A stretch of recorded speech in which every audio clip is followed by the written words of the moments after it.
Today we're going to be talking about lesson 4-2, which is how to use increasing and decreasing, how to find intervals of increasing and decreasing behavior, and the first derivative test, which allows us to find relative extrema. So, a couple things to go over before we go over the process. The reason this will work to find increasing and decreasing behavior is the idea that if f prime is positive, that will means f is increasing. Now we've seen this kind of thing before, specifically in lesson 3-5, where we talked about related rates. F prime is the rate of f, specifically the rate of f's y values as x changes. So if f prime is positive, f's rate is positive, so f will increase. Another reason that will be true is that if f prime is positive, it means f has a positive slope. Slope positive. So we're talking about a line like that. And as you can see, lines like that are increasing. So locally, f will behave like that. Similarly, f prime being negative will mean f is decreasing. Again, we have a parallel way of understanding this. One way is that f's rate is negative. That means f, the quantity, the y values, will be decreasing. Another way that's a little more intuitive is the slope of f is less than 0, which means we're talking about this, a decreasing line locally, so we will know f is decreasing. Why does this help show me relative maxes and mins? Well, relative max is when f prime changes from positive to negative.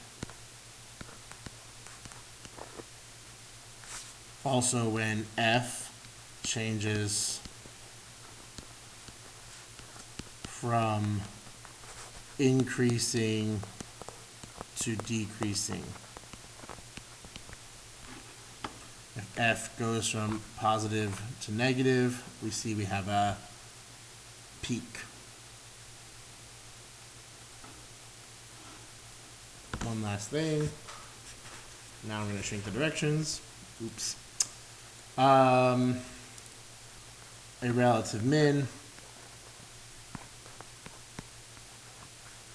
would be the same situation. F prime changes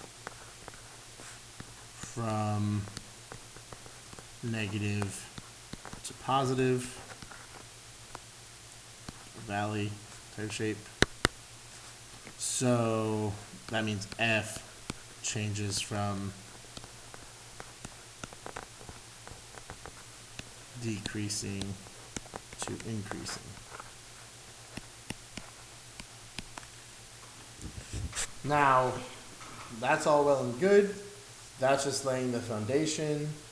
When we actually run this first derivative test, it will be a lot easier than all that sounds. We're going to start by finding the domain restrictions of who? Of f, the original function we're given. Then we're going to find all of the critical numbers, which again are places where f prime equals 0 or f prime is undefined. Domain restrictions cannot be critical numbers. No. We're going to put them on an f prime number line, labeling the critical numbers as Cn. And then we are going to test the sign in each interval, label the signs on the number line. Then we're going to list the increasing and decreasing intervals, or find the relative min and max values. If requested, we're going to find points. Step 5 sounds like a lot of work. It'll usually either be the intervals or the relative maximins, not usually both. But either way, we'll have to do the first 4 steps. Here we go. Simple function to start us off. A quick check should be that, show you that the domain of this function is all reals. Everything can go in. We have a 2/3 power, which is fine. We can talk about no 0 in denominator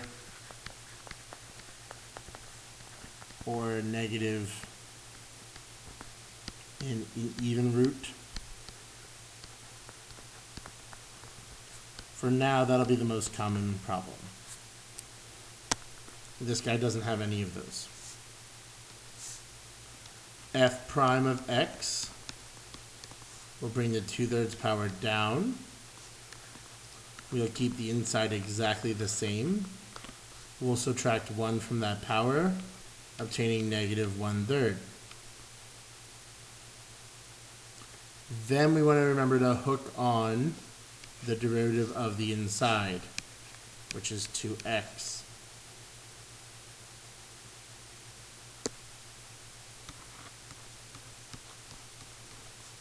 I'm going to rewrite this. I want to use this function.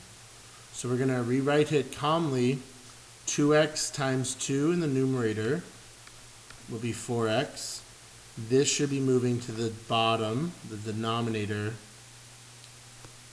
And we're talking about, it's a cube root. Careful with your algebra here. That's a very important step for what we need to use this for. Make sure you remember to write this exponent. On the Unit 3 test, many students forget to put this exponent here. So f prime of x equals 0.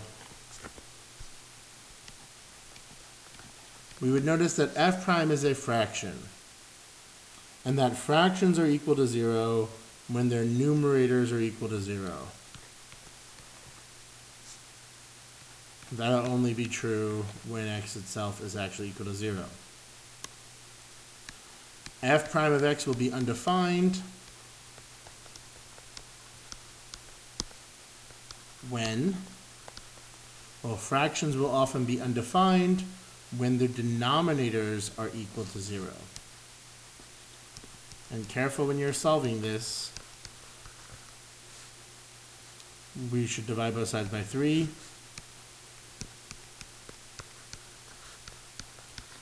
Cube both sides. Factor, or add 9 to both sides and then take the square root. Factoring is a little safer. Most students have an easier time remembering the plus or the minus here. Careful. So we have 3 critical numbers. Are any of these domain restrictions? No, because we didn't have any domain restrictions. So our critical numbers are 0, 3, and negative 3. So this process, what we're about to do, making an f prime number line, should be very similar to what we did to find the changes of direction in Unit 3-1, Lesson 3-1. We're going to make a line. We're going to label it f prime. We're going to put these critical numbers on here. And now we're going to test the sign in this interval, in each interval. Test the sign of f prime. They were looking for the signs of f prime. I'm trying to be immensely clear that this process tells us the sign of f prime. So, starting from whichever place is easiest, I'll just pick the left here for fun. We have a negative 4. So that's a value that's to the left of negative 3. The top would be a negative number. The bottom would be negative 4 squared, positive. 16 minus 9, positive. So it'd have a negative over a positive, which would give me a negative sign. Between 0 and negative 3, the easiest thing to check is negative 1. 4 times negative 1, negative. Negative 1 squared, positive 1. 1 minus 9, negative 8. And the cube root of a negative number is negative. So that was negative 4 over some negative number. You get a positive. Now, if we do f prime between 0 and 3, we're going to have checking 1. So we're going to be looking for positive 4 over 1 squared minus 9. Now the bottom is negative. 1 minus 9 is negative 8. Negative 8 in the cube root is negative. So positive over negative, negative 4, positive 16 minus 9, cube root of a positive. Whew, lots of work. So now we know that f prime switches from negative to being positive to being negative to being positive. Sometimes it's helpful for students to add guidelines of f's behavior to this graph. You can do it below, you can do it above. A negative f prime meant a negative slope line for f. Right? Negative f prime, negative slope, something like that. Positive f prime, positive slope. Negative f prime, negative slope, positive f prime. So this kind of function will have this general shape. Specifically, now we know how to break this into intervals of increase and intervals of decrease. Increasing behavior and decreasing behavior. I see that f prime is positive between negative 3 and 0. That will mean f is increasing, and for the same reason f will increase on this interval. Decreasing, f prime is negative on the interval from negative infinity to negative 3, as well as on the interval from 0 to positive 3. We want to keep all of our intervals open. This will become immensely important in lesson 3, but right now it's just as important to practice the way we need to do it in lesson 3. You will not lose points now. I hesitate to tell you that because in lesson 3 you will lose points, so why not make all the intervals open? We will have a relative minima at both negative 3, I wanted to write this out as at x equals negative 3 and positive 3. So we will talk about negative 3, comma. Now how will I get the y value for the points? For a local extrema point, I would only be able to get the y value by plugging negative 3 into f for the y values. Negative 3 squared minus 9 is 0. 0 to the 2/3 is 0. And for the same reason, we would find the point 3 comma 0. So for these y values, make sure you're plugging into f, not f prime. And the only thing that looks like a relative max up there, the place where f prime changes from increasing to decreasing, is at x equals 0. 0 comma negative 9 to the 2/3 power. Again, coming from f, not f prime. Now here the relative max is higher than the relative mins. So it all makes sense. That is a positive number. We square it first. That's it. That's what this question's asking. The other examples are very similar like this. If you want to just try them first, great. Here's the next one. Go ahead and try it out. See how it goes. 3, 2, 1. All right. The first thing to notice is that this guy has a domain problem when x equals 0. So x can't be 0 here. You should be able to use your knowledge from chapter 3 that this will be the location of a vertical asymptote. It is a non-removable discontinuity. In order to calculate f prime of x, we will use the quotient rule, low d high minus high d low, divide by low squared, and away we go. I'm going to simplify this a bit because we have to actually use it.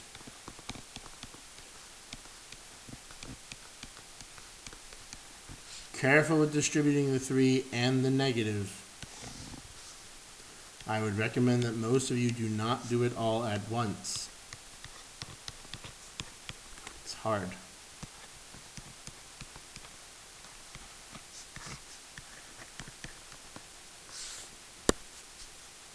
And rather than canceling haphazardly, we're going to factor out the 9 first to make sure we are not canceling incorrectly.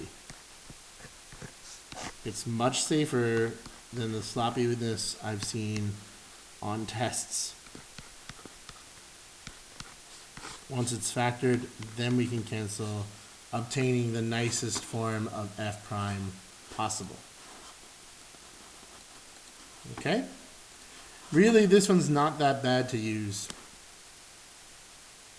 It's really not that bad. All right. Option 1, f prime of x could be 0. That could give us some critical numbers. And that'll be when x to the 4th minus 1 equals 0. That's because this f prime is a fraction. So I'm setting the numerator equal to 0. That's the only way to get a fraction equal to 0. Now in this case, it's probably easiest for most of you to just add 1 to both sides and then take the 4th root of both sides. When you take the 4th root, you have to remember to add the plus or minus. It's an odd root. So we have because it's an even root. I'm going to write it out because I just messed it up. Even roots. Add the plus or minus. Enough said. F prime of x equals 0. And the other option is f prime of x undefined. Now again, here we have a fraction.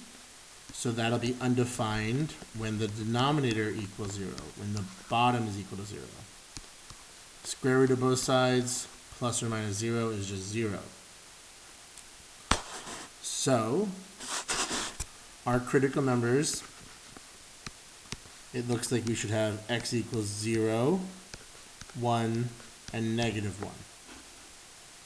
Now we quickly compare our list of possible critical numbers with our domain restrictions, and we see that 0 is not a critical number. It's a domain problem.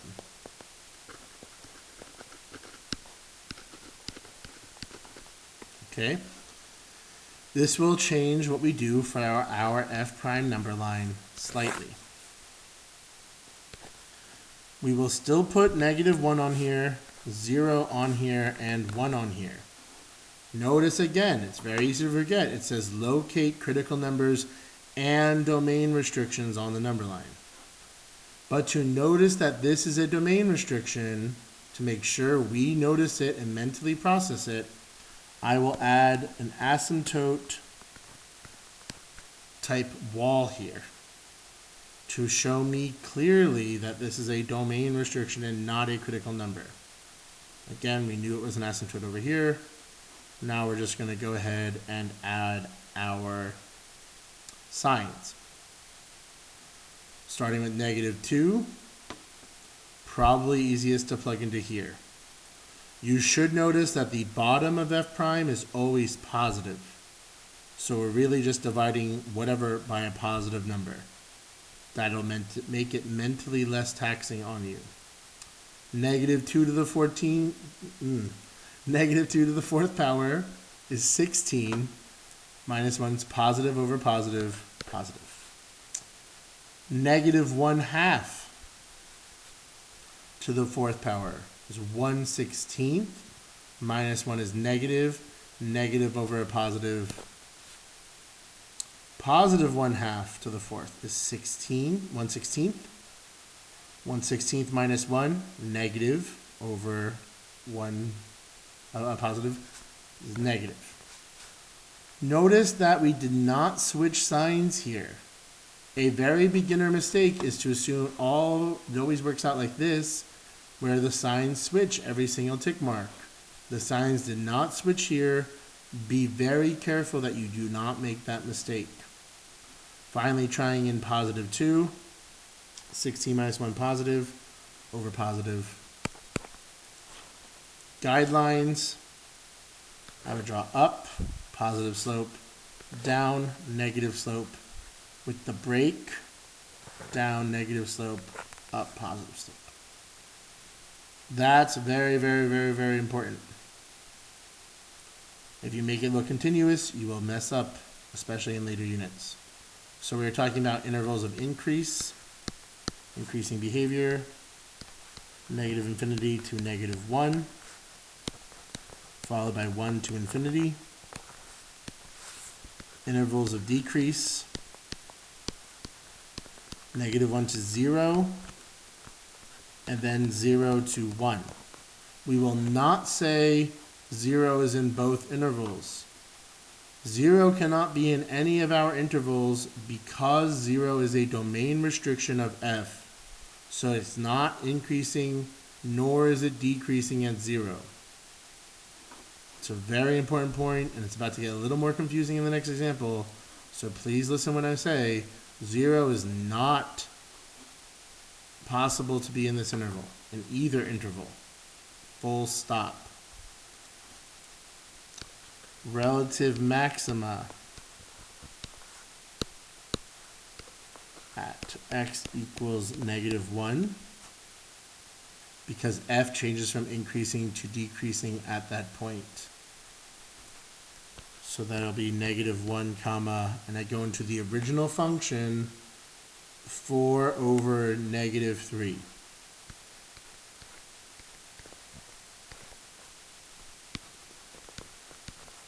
Relative min at +1,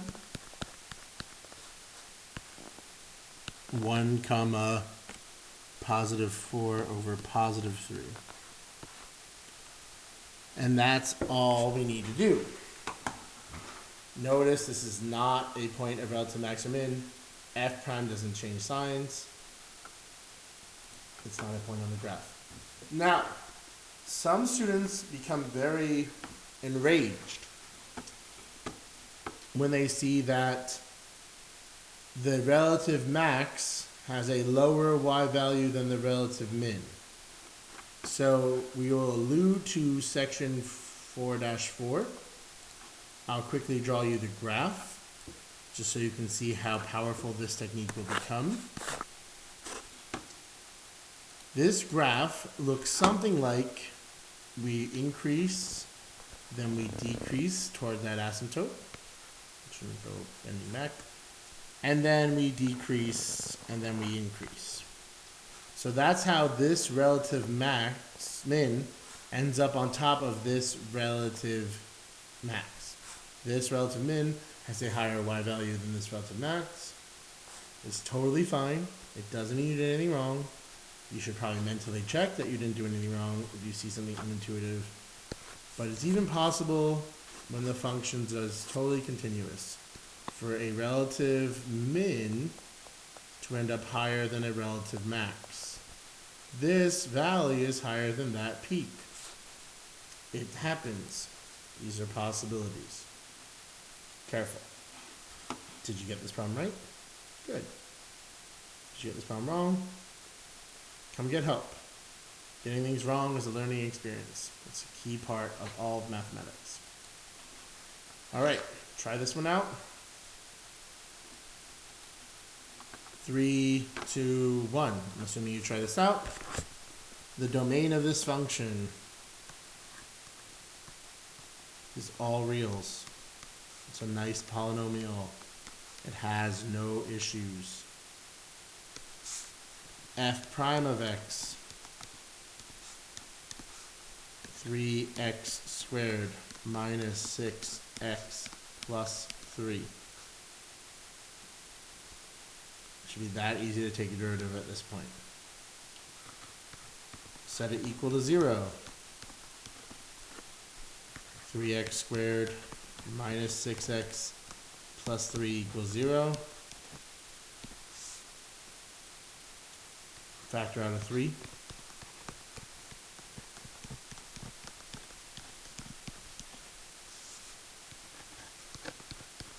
X minus 1 times x minus 1 is the only way to factor that. Some of you may have been able to write it as x minus 1 squared. Good for you if you were. Either way, the only solution is x equals 1. Check number 2. F prime of x is undefined. Never. F prime is a nice polynomial.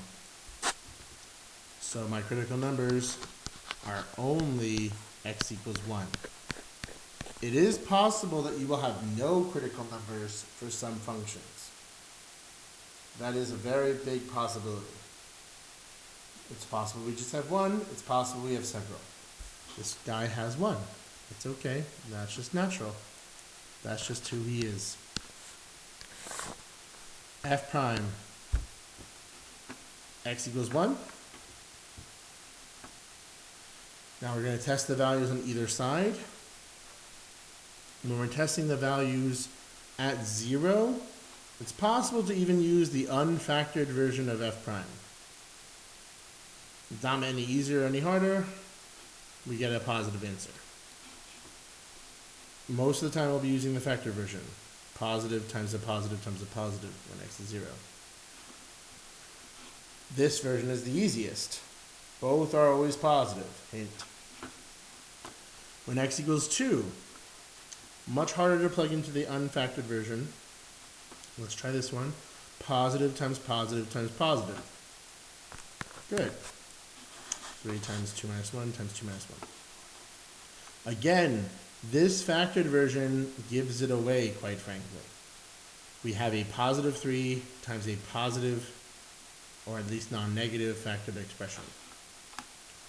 So now this was not a domain restriction. So when I go to draw my guideline, I'm going to draw just one straight positive line. Even though f prime is 0 at 1, we will still say that f is increasing at 1. This should also be a little unsettling. We will include 1 in our interval of increasing behavior.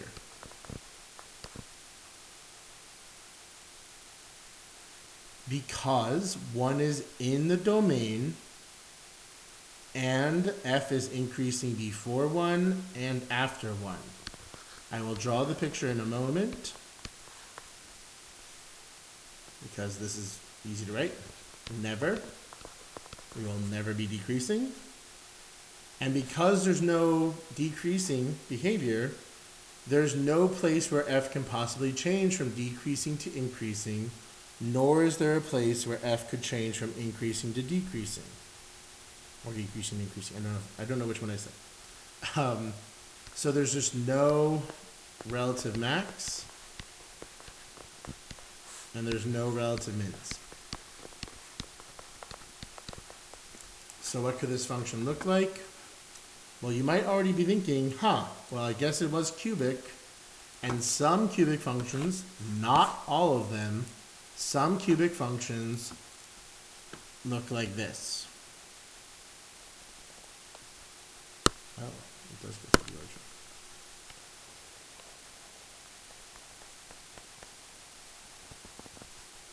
I don't like that. Not smooth.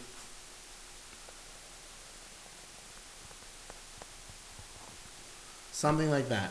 Where it looks like it will flatten out, it looks like it thought about going back down, but it didn't. It just kept going up. So the way we talk about increasing behavior really means that the points around it on either side, on the left side are lower and on the right side are higher. And that is still true at 1. So we still say f is increasing at 1.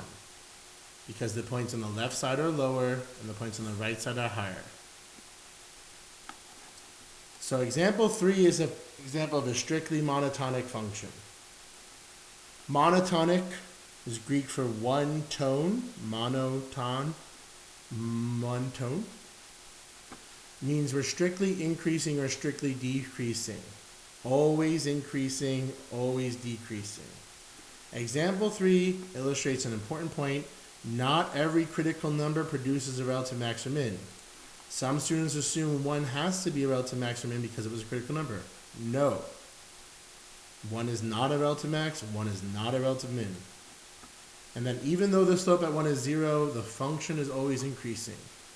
If we have the same behavior on either side of a critical number, we will say the function increases through that critical number or decreases through that critical number.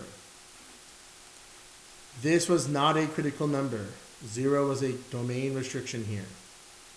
So it's not increasing through that behavior. It's not decreasing through that point. Oops. That ends lesson 4-2. You should be able to confidently answer all of the problems in assignment 4-2.